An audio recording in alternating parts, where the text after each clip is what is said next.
Bago pa man nagkaroon ng Papa Sam, Papa Piolo, Papa Dingdong, ay mayroon ng Papa John. At siya ang makakasama natin ngayon dito sa Celebrity 10 Bits. Showbiz news na bitin dahil walang intriga.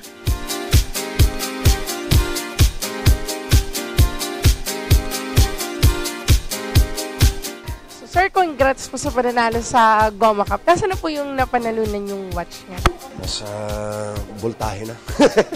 Hindi, nasa bahay. No? Hindi ko naman parating sinusunod. Sir, kamusta po yung pagiging ka-shake nyo? Happy ako na isa akong ka-shaker. Kapag wala po kayong taping or mga shooting, ano po yung pinagkakaabalahan nyo? Pag wala akong taping, shooting, make it a point also na maglalaro ng golf, at least once a week. Ano po yung mga bonding moments nyo sa mga with your kids naman po? I see them often. Siguro twice or thrice a week.